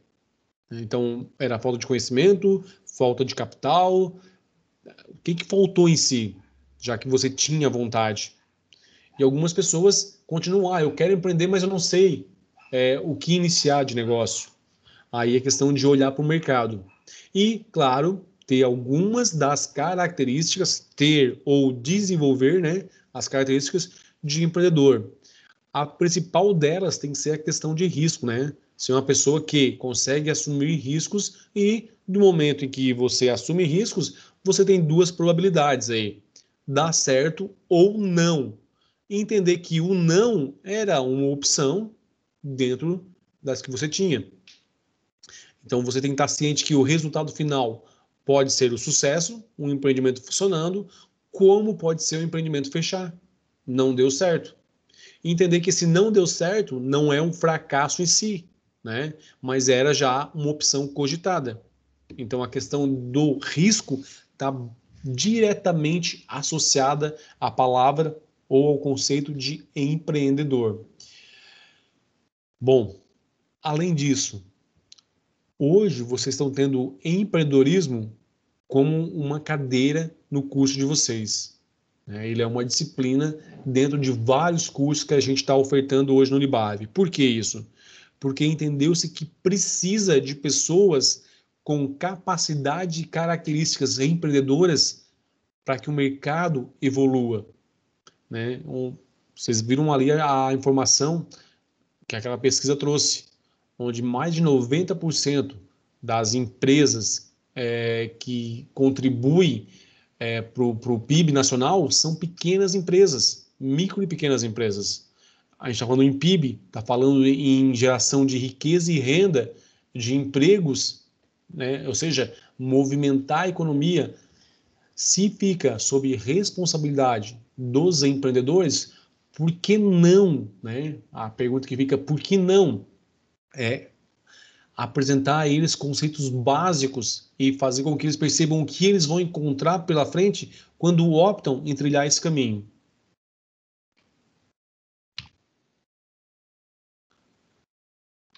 Opa, que eu voltei para trás, desculpa aqui, peraí. Aqui. O que é ser empreendedor? Uma pessoa empreendedora é capaz de identificar negócios e oportunidades, tem capacidade e visão do ambiente e mercado, sendo altamente persuasivo com pessoas, colocando suas ideias e propondo o crescimento financeiro do seu produto. A pessoa precisa estar pronta para assumir riscos do negócio e aprender com os erros cometidos, pois eles são presenciais na vida do empreendedor. Porém, cabe ao mesmo fazer dos erros acertos futuros. Pessoal, isso aqui se resume do seguinte fato, né? Se vocês forem olhar empreendedores de sucesso, e aí vamos botar sucesso como pessoas que têm um negócio que está há mais de 5, 10 anos no mercado e que realmente se desenvolveu economicamente, nós vamos observar que a maioria, a grande maioria, não vou dizer, né, todos, a gente não vai generalizar, mas de maneira global aí, se a gente olhar as estatísticas, mostram que não é o primeiro empreendimento dele. Então é interessante que abriu um empreendimento, não deu certo. Se ele tem essas características de empreendedor, ele não vai desistir. Ele vai entender o que não deu certo para que no próximo negócio dele ele não repita esses erros. O ato de empreender, né, está relacionado à identificação, análise e implementação de oportunidades de negócio, tendo como foco a inovação e a criação de valor. Pessoal, criar valor para o cliente, o que é? É entender quais são as dificuldades. Tem um termo que estão usando bastante hoje na questão de marketing, que eles não falam mais perfil do cliente, né? Falam a persona em si. Criar uma persona é criar um perfil do teu cliente em si, do teu público-alvo. E eles falam não mais entender as dificuldades em si, buscar compreender quais são as dores dessa persona, ou seja, quais são as dificuldades que o teu público-alvo encontra. Naquele exemplo que a gente usou da Netflix lá, em relação às locadoras, era a questão de ir na locadora, gastar tempo, né, deslocamento aí, reservar às vezes o filme, ir lá, pegar a fila, trazer para casa, reservar um tempinho para assistir, devolver de volta. E então toda essa questão de transtorno, a Netflix entendeu que, peraí, eu consigo entregar a mesma coisa, o mesmo conteúdo, mas por um outro canal de uma forma mais acessível, mais fácil, mais cômoda e de certa forma mais econômica. Então isso é a questão de criar valor. Entender quais são as dores do teu cliente, o que tu consegue, o que o teu negócio resolve, afinal de contas, né? A gente não pode ou não deve deixar de entender que o negócio é mais do que a transação comercial. O teu negócio tem uma finalidade. A finalidade é entender o que de fato ela está resolvendo para alguém. Porque a pessoa não compra só um produto ou um serviço. Ela está comprando basicamente a solução de um problema dela. Quando você vai lá e compra uma geladeira, você está comprando não o bem em si, mas algo que vai o quê? Manter os teus alimentos, refrigerar tuas bebidas, manter lá os teus itens congelados, e não só a geladeira, é porque havia uma necessidade, e aí essa necessidade muitas vezes pode até ser criada. O marketing faz isso muito bem. Vamos pegar o mesmo exemplo da geladeira, né? Daqui a pouco vai lá, tem uma geladeira que está em perfeito estado de funcionamento, só que o mercado disse, não, agora bonito é a geladeira com aço escovado, tem outras características, e você vê isso na televisão, você vê isso nas vitrines em si, e aí você vai lá e acaba optando por comprar uma nova geladeira, né? Não porque você tinha necessidade, mas o marketing conseguiu criar isso. Então, necessidade também pode ser criada, mas a gente precisa entender o que a gente está resolvendo como negócio. Vamos lá. Se dá pela criação de novas empresas e também nós estamos falando aqui quanto ao ato de empreender. Uma empresa familiar em fase de profissionalização. O que é isso, né? Se a gente pegar e observar o nosso contexto regional aqui, o local, a grande maioria das nossas empresas são empresas familiares, de origem familiar. E quando que ela está em fase de profissionalização? Quando ela começa a trazer para a sua estrutura organizacional profissionais com conhecimento em cada um dos respectivos departamentos ou áreas em si. Vamos pegar então uma empresa familiar que não está em fase de profissionalização. O que acontece geralmente? Vamos pegar lá, por exemplo, tem uma empresa familiar e o dono lá, que é o gestor, traz para o financeiro um sobrinho dele. E aí talvez pergunte, professor, mas qual o problema de trazer para o financeiro a empresa dele, trazer para o financeiro o sobrinho dele? Problema nenhum se o sobrinho dele estiver lá no cargo por mérito, ou seja, é alguém que estudou administração ou fez uma pós-graduação ou uma especialização em finanças e tem conhecimento e experiência de fato naquela área. Agora, o problema é se ele está nesse cargo só porque ele tem esse grau de parentesco com o dono. Aí nós temos ou corremos sérios problemas, né? Então, empresa familiar em fase de profissionalização é quando a empresa começa a observar que os cargos têm que ser preenchidos por mérito, meritocracia, né? E não por grau de parentesco. Então, problema nenhum em o cunhado, o sobrinho, o irmão assumir um cargo na empresa, desde que ele tendo as devidas qualificações. Uma pequena empresa em início de desenvolvimento também é um ato de empreendedorismo. Uma média empresa em fase de crescimento, uma ONG, que é uma organização não governamental, também é um ato de empreender. E entidades e órgãos públicos. Na gestão pública, né, é cabível essa ideia de empreendedorismo? A resposta é sim, né? Também é aplicável ao setor público aí. Algumas prefeituras brasileiras estão fazendo o edital de contratação de empreendedor público, né? Pessoas com essas características para ajudar a diminuir a burocracia, já que empreendedor tem entre as suas características essa questão de não gostar das coisas amarradas, da mesmice, de acreditar que é possível melhorar. Então, a gestão pública está tentando, de certa forma, tirar proveito dessas características empreendedoras, contratando empreendedores para fazer parte do seu quadro funcional.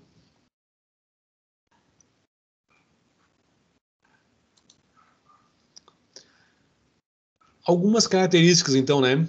Pessoas empreendedoras possuem características especiais. São visionários, ou seja, conseguem observar o mercado à frente do que está acontecendo agora, questionam, arriscam, querem algo diferente, fazem acontecer, empreendem, que é o ato em si, possuem motivação singular, ou seja, não é apenas dinheiro que motiva elas, dinheiro é um resultado do esforço, são apaixonadas pelo que fazem, querem ser reconhecidas e admiradas, ser referenciadas e imitadas e querem deixar um legado. Esse do legado é bem interessante, né? Nessas entrevistas, nessas bate-papos que a gente tinha com empreendedores em sala de aula, uma das coisas que sempre chamou atenção foi justamente isso, de vários empreendedores comentar aqui, olha, se fosse só pelo resultado financeiro, eu já tinha fechado e trabalho de empregado, porque talvez eu ganharia mais. Mas, cara, é o meu sonho ter esse empreendimento, eu quero deixar isso para a família, quero que meu filho assuma isso aqui depois, espero o negócio crescer ainda. Então, essa é uma questão muito interessante, né? De deixar alguma coisa, de ir além do dinheiro, de realmente gostar do empreendimento em si. a mudança, né? Uma vez que os empreendedores estão revolucionando o mundo, seu comportamento e o próprio processo de empreender devem ser estudados e entendidos. Isso volta a responder aquela nossa questão lá de trás, né? Porque hoje se está investindo no ensino do empreendedorismo, seja através do Sebrae, seja através de cursos, seja através da própria faculdade em si, justamente porque o mundo está mudando e precisa de pessoas com características empreendedoras. Bom, só para avançar, para a gente não ficar muito tempo, porque senão daqui a pouco a gente já encerra a aula e eu não consegui passar todo o nosso conteúdo, tá? Aqui, desculpa, voltou o slide aqui, gente, tá? Opa. O foco das universidades, né? Uma vez era apenas formar bons empregados. A ideia hoje está em formar profissionais que consigam criar empreendimentos, criar empresas e negócios. Então, aquele foco de pensar em um profissional que ia fazer uma carreira, que ia investir em um concurso público, ou né, aí, próprias finanças empresariais ou pessoais, meio que se desmistificou e focou na ideia de que é o seguinte, indiferente do curso que você faça, ter conhecimento sobre empreendedorismo vai te ajudar. Vamos pegar, por exemplo, alguém do direito, né? Alguém que fala, o cara fez direito, vai ser advogado. Provavelmente vai precisar de um escritório de advocacia. Um escritório já é um negócio. E aí ele tem que controlar o caixa dele, tem que controlar contas a pagar e a receber, vai ter que ter conhecimento básico de gestão, saber lidar com pessoas, a questão de liderança.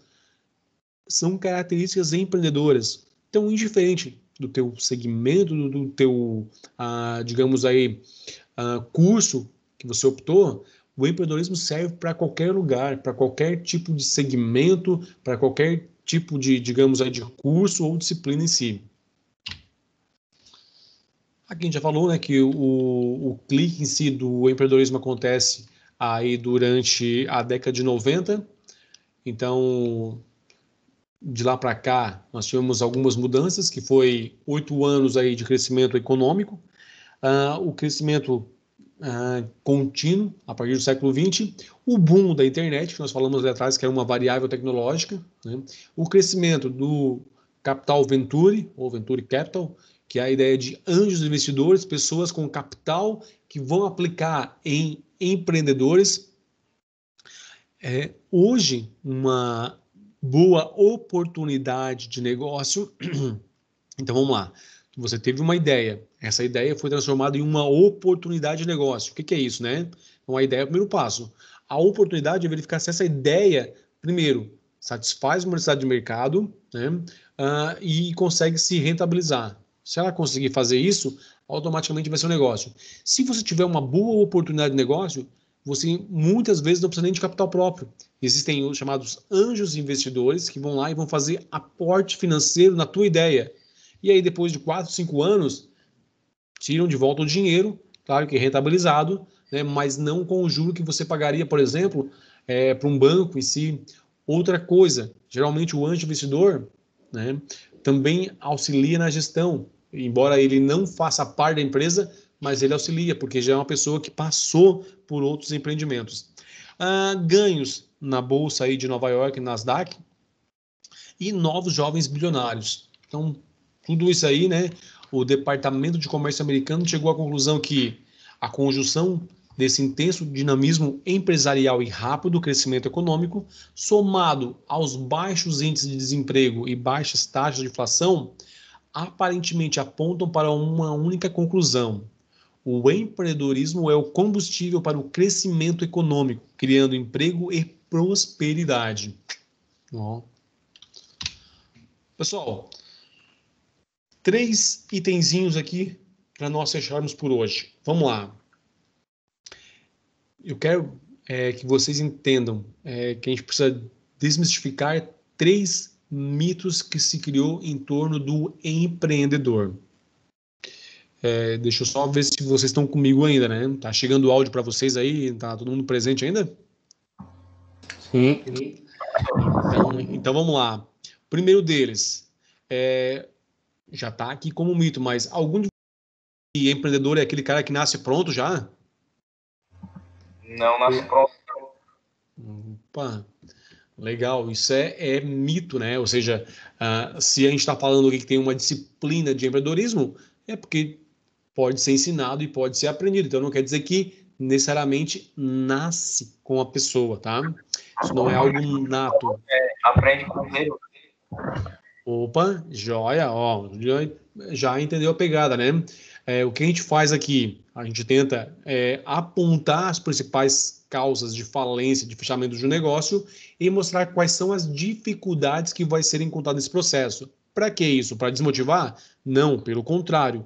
Para que a pessoa, quando entra no empreendimento, tenha ciência do que ela vai encontrar pela frente e esteja já preparada para essas dificuldades. Tá? Mas vamos lá. Por que é um mito, afinal de contas, né? Que muita gente tem que assim, não, empreendedor é aquele cara que nasce pronto, né? Que lá tem empreendedor nato. Pessoal, o que os estudos comprovam em relação ao mito é o seguinte, por que existe, se é um mito, é porque muita gente fala. Então, é algo que algumas pessoas acabam difundindo e aí, para algumas pessoas, acaba sendo, né, como uma verdade, mas repito, é um mito. E por que isso acontece? Bom, vamos lá. Os estudos apontam que o que define a pessoa são as características. E essas características geralmente são associadas ao ambiente no qual você se desenvolveu. Tá? Novamente lembrando, né? Isso não é determinístico, tá, gente? Mas é o que o estudo apontou. Vamos lá, vamos entender isso aqui. Por exemplo, se você cresce numa família onde pai, mãe, tio, parentes mais próximos são empreendedores e você percebe que dá para sobreviver, em alguns casos dá para você viver, dá para ter lucro sem necessariamente trabalhar de empregado, e você está vendo isso no dia a dia, você tem mais chances de seguir esse caminho. Agora, o contrário também é verdadeiro. Se você nasceu, desenvolveu numa família onde a maioria dos familiares próximos de você, principalmente, tem um emprego tradicional, são assalariados, trabalham com carteira assinada, você vai perceber que, peraí, há uma estabilidade, há uma questão aí de, por mais que tenha dificuldades, no final do mês o dinheiro vem, em alguns momentos há estabilidade financeira e de emprego, então você opta, né, aí acaba se direcionando mais para se tornar também empregado, porque observou essas vantagens. Então, daí surge a questão, né? Observem o ambiente onde vocês nasceram, né? E, como eu falei, isso não é determinante, mas segundo os estudos, isso contribui bastante para essa questão da pessoa ser ou não empreendedor, né? Seguir ou não esse caminho do empreendedorismo, digamos assim. Já que a gente pode falar que empreendedor tem as suas características, então ele necessariamente não precisa ter um negócio próprio para ser empreendedor, tá? Mas pensando no empreendedorismo como negócio, se você nasce nesse ambiente, você tem mais probabilidade de seguir esse caminho do empreendedorismo. O segundo mito, que empreendedores são jogadores, já que eles assumem altos riscos, né? Então, se ele assume risco, dá para tranquilamente associar ele ao cara que joga no cassino, por exemplo, né? Ou joga um outro jogo de azar que a gente chama aí. Não dá, gente. Por quê? Vamos entender aqui. Quando você está participando de uma atividade, por exemplo, num cassino, num jogo em si, as probabilidades são contra você. Você geralmente lá a probabilidade é para a banca, é para o cassino ganhar. Já no empreendedorismo, não. Quando ele entra no empreendedorismo, ele sabe que ele tem 50% de chance de dar certo e 50% de chance de fechar o negócio. Quando ele busca conhecimento em relação ao empreendimento, em relação ao negócio, em preparação para essa vida de empreendedor, esse novo negócio, ele ajuda a diminuir ainda mais esse risco. Embora, ficar claro aqui, que conhecer o mercado, identificar necessidades, buscar conhecimento em gestão e outros aperfeiçoamentos para o negócio e para o produto ajudem bastante a diminuir os riscos, eles não extinguem o risco, eles não eliminam, o risco ainda continua existindo. tá? Mas ele diminui consideravelmente. Mas lembrando, não dá para associar, porque quando a gente fala em jogo, a gente está falando em jogo de azar. Por exemplo, comprar um bilhete da Mega Sena e esperar que você fique rico do dia para a noite. Quais são as chances estatísticas disso acontecer? Né? Muito poucas. Não dá para comparar isso a abrir um negócio. Então não dá para comparar o empreendedor a um jogador. O que a gente tem ali é realmente a questão do risco associado ao empreendedorismo, mas nunca na lógica de jogadores, tá, pessoal? E o terceiro e último mito que nós temos aqui é em relação que os nossos empreendedores são lobos solitários e não conseguem trabalhar em equipe. E aqui eu já vou aproveitar aquele exemplo que eu usei lá atrás. Vocês lembram do nosso exemplo do empreendedor que foi demitido e iniciou a elétrica na garagem dele, a elétrica cresceu, ele montou a loja lá no centro da cidade, contratou 3, 4 empregados e depois de algum tempo acabou aí quebrando por não considerar os custos que aumentaram, não rever o seu preço de venda e acabou fechando? Muitas pessoas dizem, ó, vocês entenderam por que ele fechou, né? Ele manteve a mesma formação do preço de venda, então ele estava formando o preço de venda da mesma forma como era antes, ou seja, me pagando o salário que eu ganharia em outro lugar, tá bom já. A estrutura de custo que aumentou com contratação de mais pessoas, pagamento agora de imposto e contador, aluguel que ele não tinha antes, a questão aí das contribuições sociais sobre salário e outro. Tudo isso aí, ou seja, a falta de conhecimento de gestão fez com que ele fechasse o negócio. Só que muitas pessoas que observam de fora dizem assim, quando ele estava sozinho em casa, lá na garagem, ele estava indo muito bem. Depois que ele contratou uma equipe para trabalhar com ele, ele acabou fechando a empresa. O problema não está relacionado à equipe. O problema está relacionado à falta de conhecimento em gestão. Só que quem viu de fora não consegue observar a gestão, consegue observar que quando ele estava sozinho, estava crescendo, agora que tinha 3, 4 pessoas com ele, aí, ou mais até, ele acabou fechando a empresa. Então acabam associando o empreendedor a um lobo solitário, que não sabe ou não consegue trabalhar em equipe. É um outro mito, tá? Pelo contrário, o empreendedor sabe muito bem trabalhar em equipe e sabe aí valorizar as pessoas que estão com ele e formar uma equipe. Ok, gente, até aqui? Ok. Alguma coisa que por acaso eu deixei de falar ou comentar em si?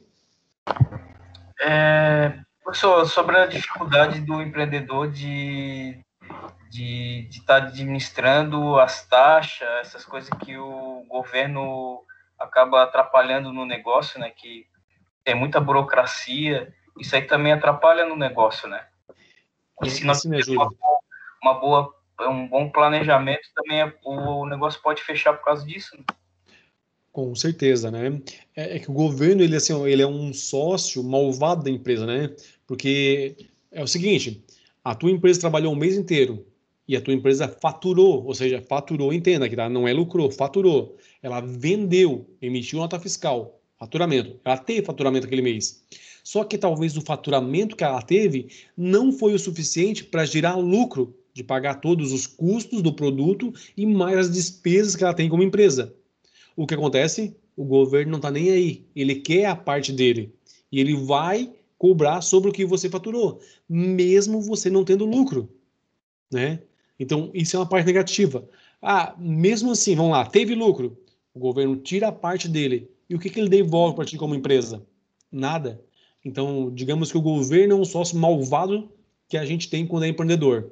Ele vem lá e tira a parte dele, você tendo lucro ou não. A parte dele ele tira. E não devolve nada para o negócio, né? Então, daí entra essa questão que o Júlio comentou. O conhecimento de planejamento. Aí a gente entra de planejamento o quê? Da questão tributária. Porque uma coisa é o meu preço em cima do custo de produção. Isso é fácil de fazer. Agora, considerar que eu tenho aí que pagar imposto, que eu tenho talvez ICMS, ICSS, PIS, COFINS, ICSL, uma série de impostos que vão estar inseridos ali no meu negócio e que às vezes eu não, por falta de desconhecimento, não levo isso na hora de formar o preço de venda. E aí o que acontece? Ao final do mês, a contabilidade vem lá e me diz, ó, tem que pagar tanto de imposto. E aí a gente diz, mas é muito imposto. Só que esse imposto, ele tem que ser o quê? Considerado na hora de formar o preço de venda. Então, falta de planejamento tributário na relação de conhecimento de custo, de ponto de equilíbrio, o próprio capital de giro que ele precisa passar o mês aí. Tudo isso aí são coisas que às vezes o empreendedor desconhece, né? Quer ver o exemplo aí do capital de giro? Como ele é... Vocês vão entender bem como é que isso funciona. Vamos pegar um pequeno empreendedor que está iniciando um negócio aí, né? E vamos usar o exemplo do empreendedor por necessidade, né? Alguém que não tem muito conhecimento de gestão. Ele vai começar um negócio e ele vai lá, de certa forma, vamos dizer, ele não botou nada no papel, né? Ele não fez um plano de negócios ou um planejamento formal, digamos assim. Mas na cabeça dele, ele levantou algumas informações que precisava. O grande problema de a gente manter o planejamento na nossa mente só é que a gente simplifica muito, né? Tudo é muito simples, tudo é muito fácil. E a gente corre o grande risco de esquecer boa parte das coisas que precisariam, que a gente não se questionou. Então vamos ao exemplo. O empreendedor, ele, na cabeça dele lá, tinha um planejamento. Eu preciso de um ponto comercial, eu preciso de alguns balcões e algumas prateleiras, preciso alguns produtos para vitrine, algum estoque lá, vou precisar aí, deixa eu ver o que mais. Alguém para atender. Legal, joia. Já dá para começar um negócio. Como eu falei, iniciar um negócio é simples. Então o cara conseguiu um ponto comercial, comprou o estoque, montou uma vitrine lá, caprichadinha, contratou alguém para vender para ele, vamos iniciar o negócio. Joia? Concordo que já dá para a gente começar?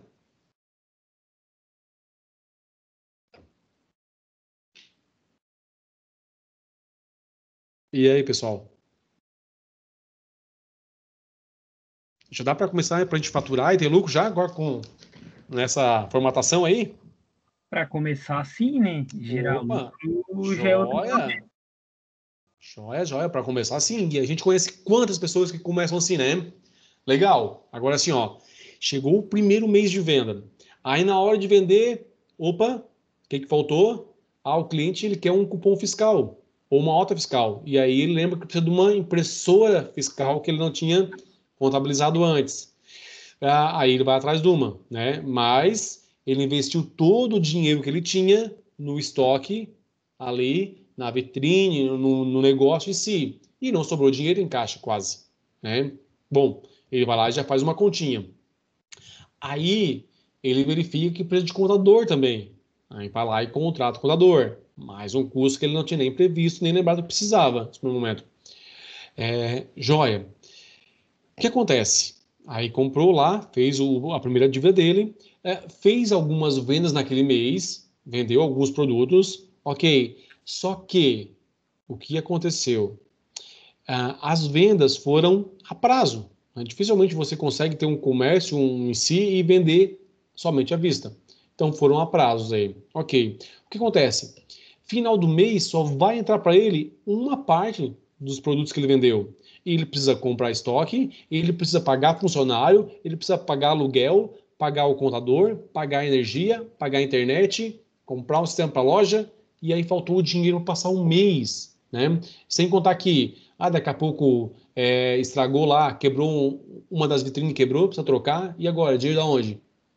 Então, entender que gastar todo o dinheiro do empreendimento apenas para o estoque e para o negócio em si é um erro. Eu preciso manter uma reserva, que a gente chama de capital de giro, para passar os primeiros meses.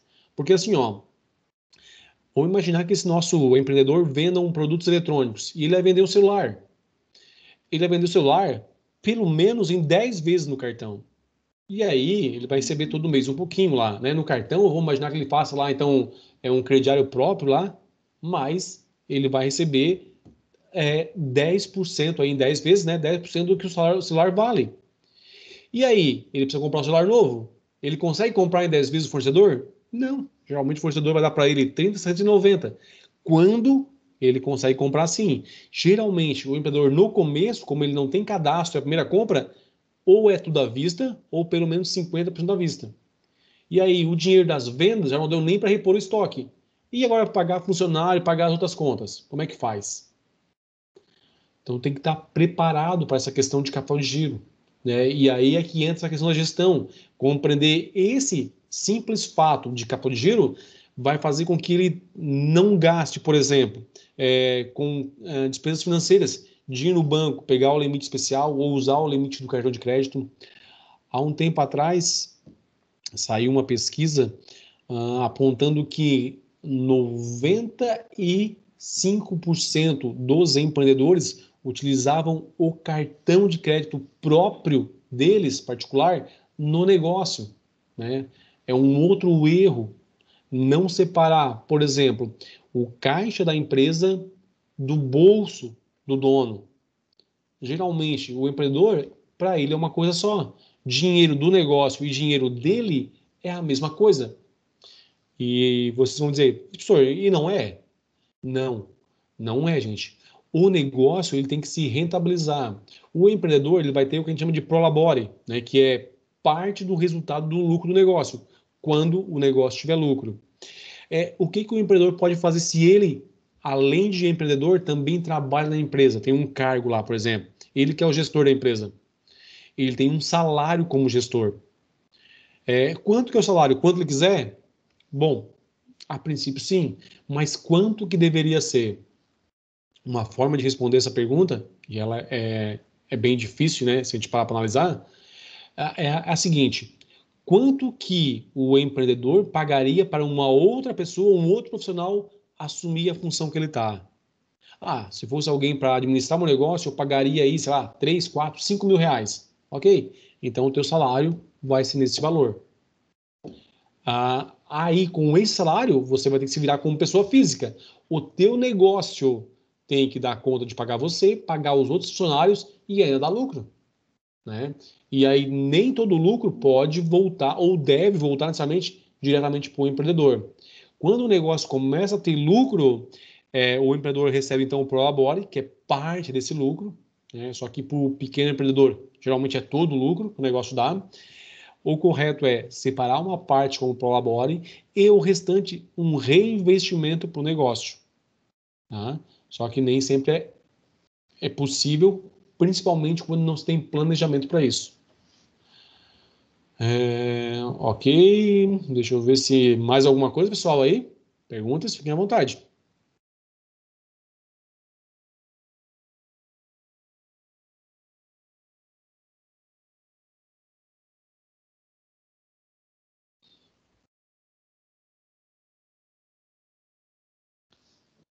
Tudo certo então, gente?